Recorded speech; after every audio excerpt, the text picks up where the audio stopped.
Bom, então aqui estamos em Matemática 3, módulo 4 também. Também continuamos falando sobre proporcionalidade, só que aqui o assunto são funções. Então nós estamos falando aqui de funções lineares, né? Se a proporcionalidade for direta, né? Nós vamos ver também que a proporcionalidade pode ser que não seja direta, e aí é uma outra situação, que aí a função não é linear. Quer dizer, vamos ver não. Já vimos isso lá em Matemática 1, essa diferença entre a proporcionalidade direta e inversa. Então, aqui nós estamos falando sobre essas funções, né? E nada melhor para ilustrar isso do que os próprios problemas que nós temos aí na apostila.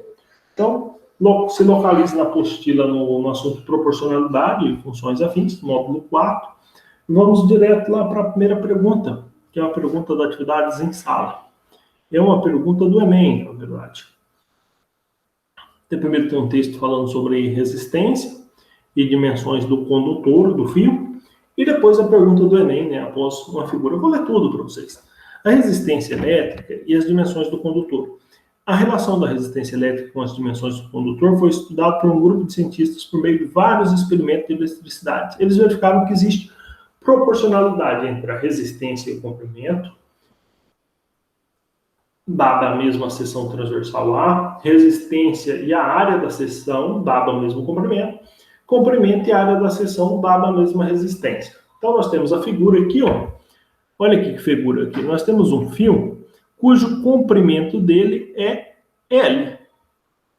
A área da seção transversal do corte é A. E a resistência é R. Note o seguinte, se eu pegar esse comprimento e dobrar, vou dobrar o comprimento, mantenho essa área, o que acontece com a resistência? Ela dobra. Então, a resistência e o comprimento, elas aumentam na mesma proporcionalidade ou diminuem na mesma proporcionalidade. Aqui na pergunta, veja que diz aí, as figuras mostram a proporcionalidade existente entre resistência e comprimento. Resistência e área da seção transversal. Comprimento e área da seção transversal, respectivamente. A primeira é a resistência e o comprimento, né? Então, a gente nota entre a resistência e o comprimento uma proporcionalidade direta, né? Ou a letra A, ou a B, ou a C, ou a B, ou a C, direta. O segundo item que ele pede é resistência e a área da seção transversal. Nós temos aqui, ó, a área da seção transversal é duplicada. O tamanho é mantido. O que acontece com a resistência quando essa seção transversal é duplicada? Ela cai pela metade, ou seja, nós temos proporcionalidade, porém é inversa. Se uma aumenta, a outra diminui. Se uma diminui, a outra aumenta. Então, nós temos direta na primeira, inversa na segunda. E, por último, nós queremos saber da proporcionalidade entre a área da seção transversal e o comprimento L. Nós vemos que se a área da seção transversal aumenta, para que essa resistência fique aqui no R, o comprimento tem que aumentar. Ou seja, se um aumenta, a outra aumenta, direto de novo. Então, a resposta é a letra C, direta, inversa e direta. Próximo, número 2, que também é do Enem, né? Diz aí, a direção da escola comprará lapiseiras para distribuir para os seus alunos. Sabe-se que X lapiseiras custam Y reais. O número máximo de lapiseiras que a direção da escola considerar comprar com Z reais é o maior inteiro menor do que ou igual a. Só que é o seguinte, eu tenho quantas lapiseiras? X lapiseiras, né? X lapiseiras para Y reais. Agora, eu quero um número de lapiseiras, que eu não sei quanto que é, porém eu sei que eu tenho uma quantia de Z reais, né? Então, é uma regra de 3. Então, esse N número de lapiseira vai ser igual, né, o X vezes o Z, né, E esse y que vai estar multiplicando o n vai vir para cá dividindo, né? xz sobre y. Letra A. Pronto. Próximo. A lei de Fenchel explica como o índice de crescimento populacional de organismos unicelulares R relaciona-se ao peso, massa corporal desses organismos W, expresso pela equação R de W igual a W elevado a menos 1/4. Então, esse R é o índice do crescimento populacional, né? E esse W é o peso do bichinho, né? Em que A é uma constante real positiva. Qual é o significado da constante real positiva aqui? Já nós vamos entender por que A tem que ser uma constante real positiva, tá? Que varia de acordo com o tipo de organismo.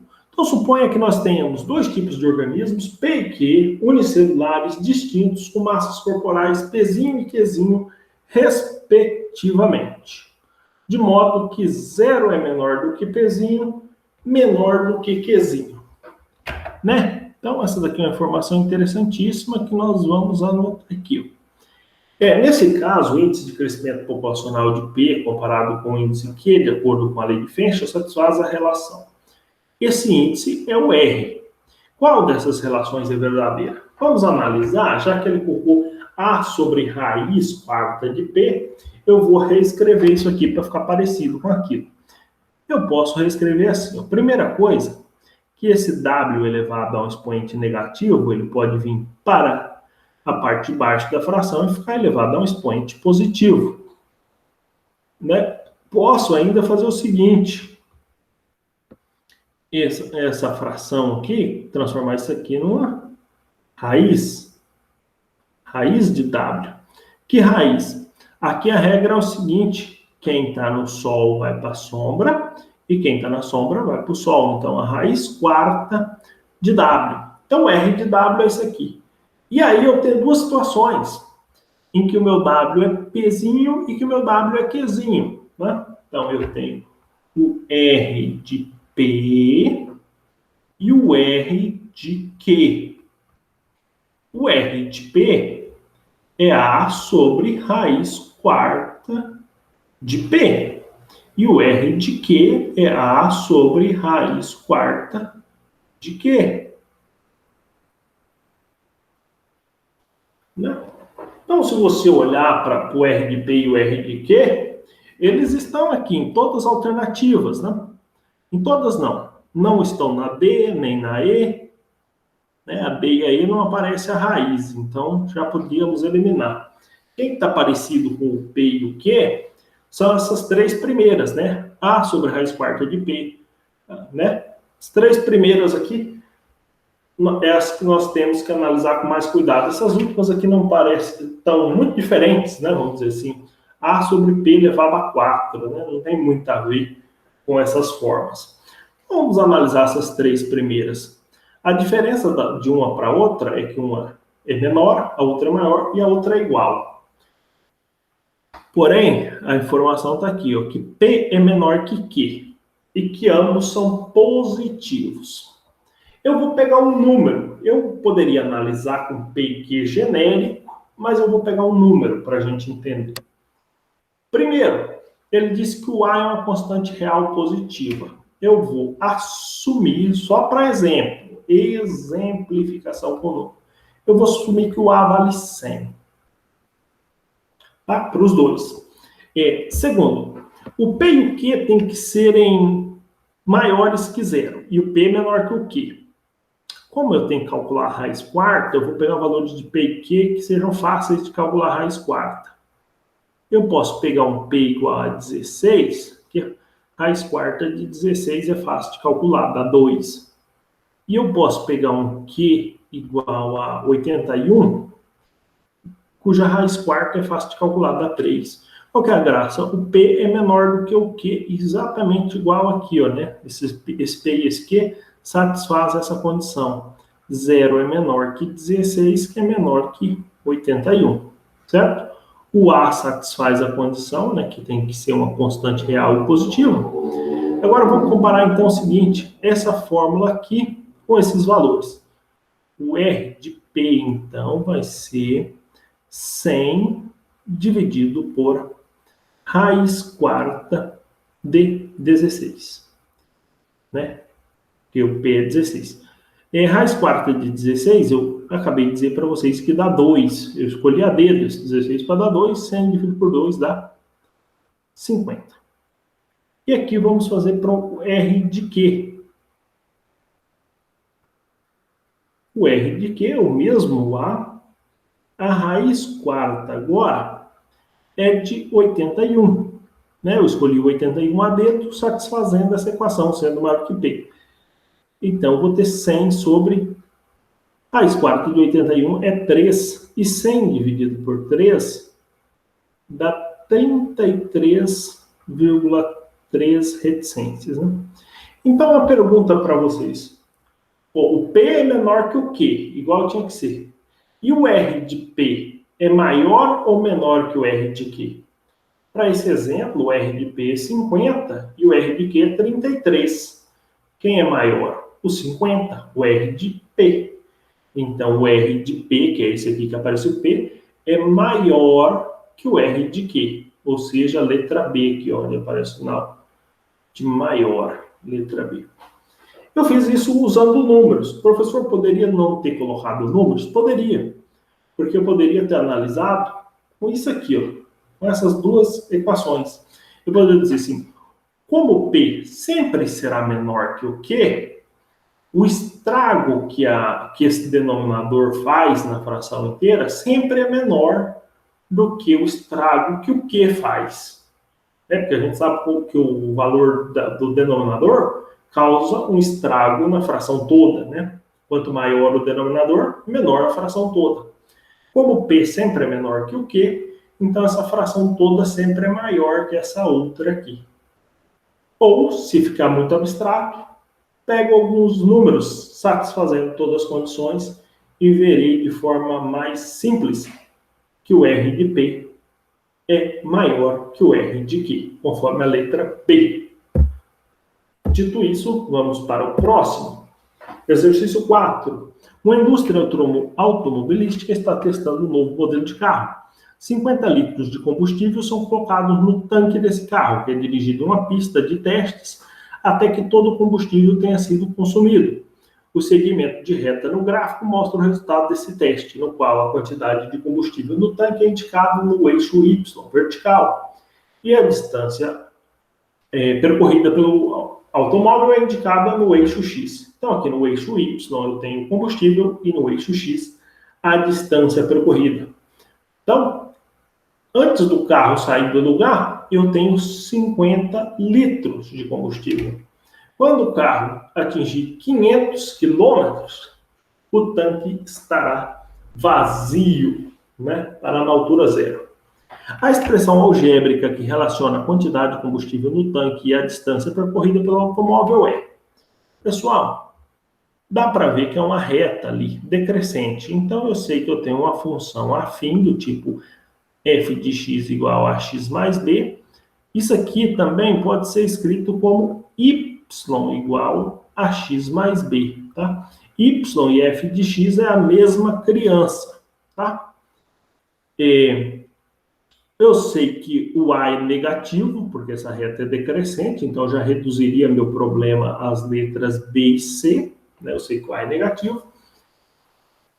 E a pergunta é quanto que é o b? Pessoal, uma função do primeiro grau, se você pegar o valor do x aqui, ó, quanto vale o x aqui? Vale zero.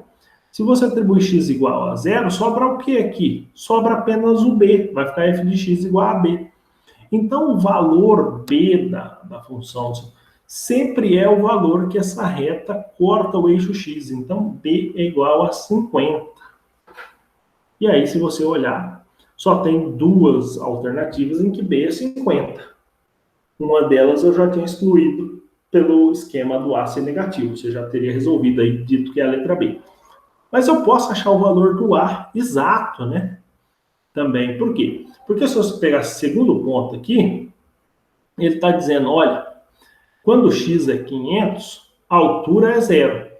Então, Se eu pegar aqui, ó, o f de x igual, por segundo ponto, eu vou ter o f de x igual a 0, por o a multiplicado por 500, né? Mais o b, que eu acabei de descobrir que é 50. Então, aqui eu tenho que 500a é igual a menos 50. Ou seja, que a é igual a 1, menos 1 sobre 10, no caso. Bom, se eu sei quem é o a e quem é o b, eu posso substituir na fórmula.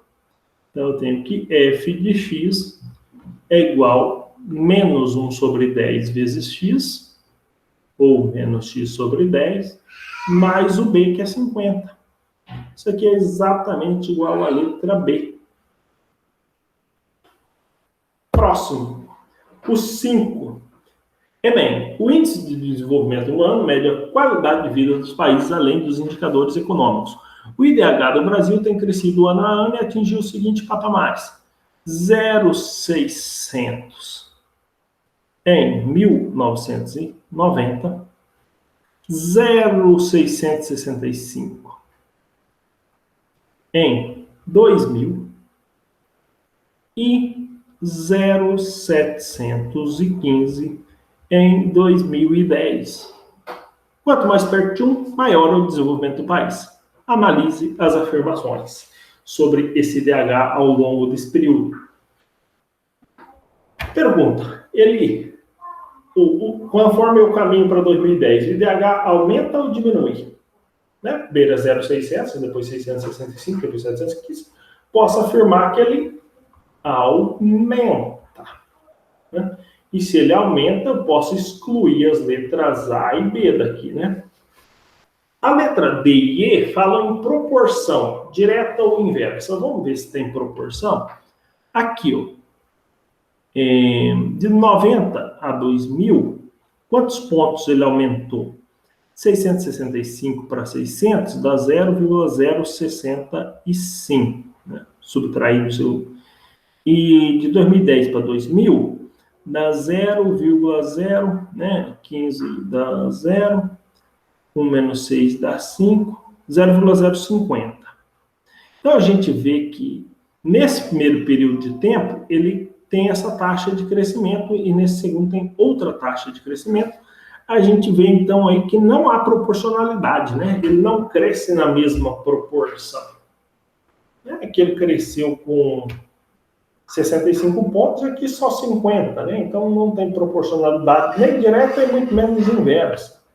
A gente elimina também a D e a E. Ficando só com a C, que diz que ele aumentou com variações decenais decrescentes. De fato, ele aumentou nesse primeiro período, aumentou nesse segundo, porém, no segundo período, esse aumento foi menor, né? O aumento é decrescente. O IDH cresce, mas o aumento dele decresce, né? É como se fosse uma curva assim, ó. E você analisasse dois tempos, daqui até aqui e daqui até aqui. Fala assim, ele parou de crescer? Não, continua crescendo, só que aqui ele crescia velozmente e aqui ele cresce mais devagar. Né? Ainda está crescendo? Imagina o seu time. No início do campeonato ele ganha de 5-0, 7-0, 10-0. E no segundo turno ele ganha de 1-0, 2-0, 1-0, um empate, 1-0. Ele parou de ganhar? Não, continua ganhando, só que agora de forma mais modesta. Próximo.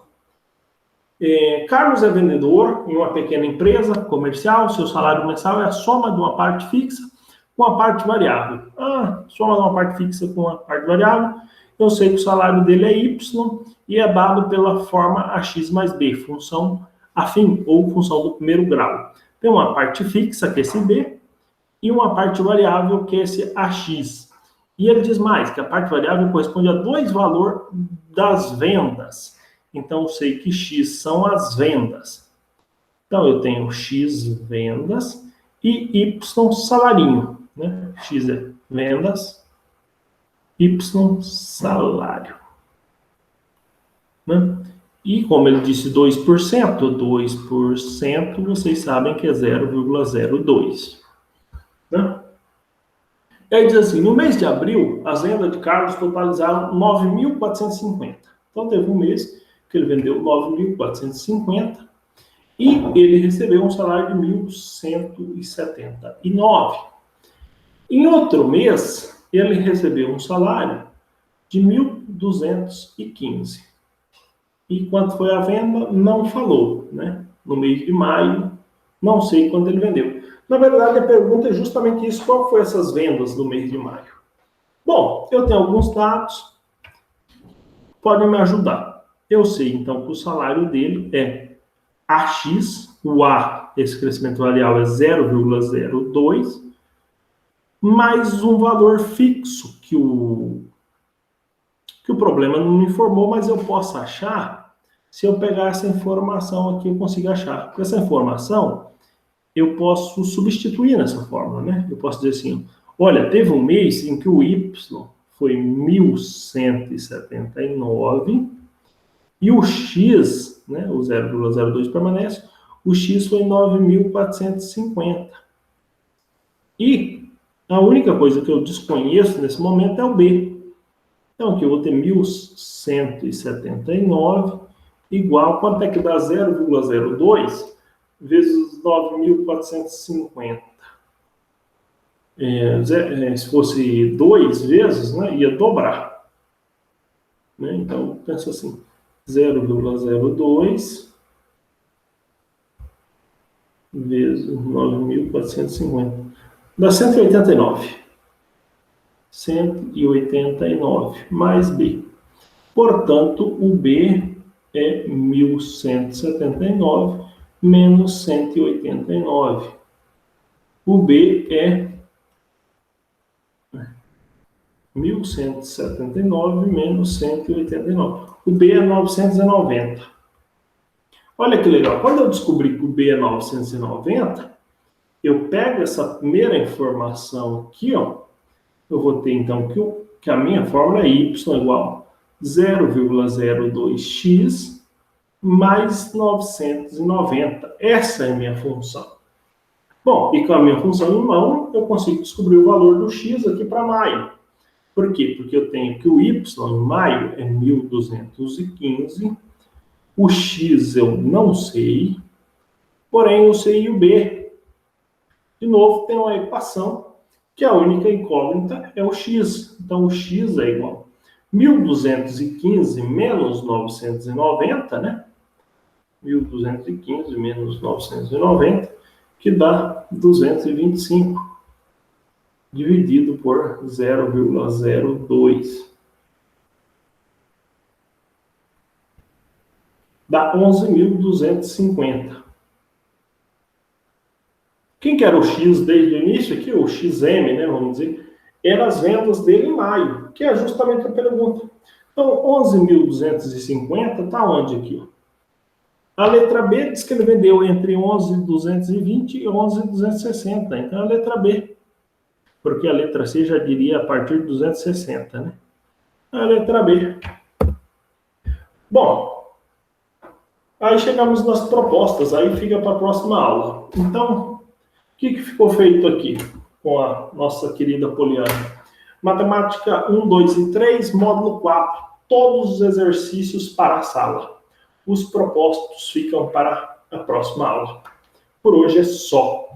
Poliana, faça todos esses exercícios novamente assistindo minhas aulas.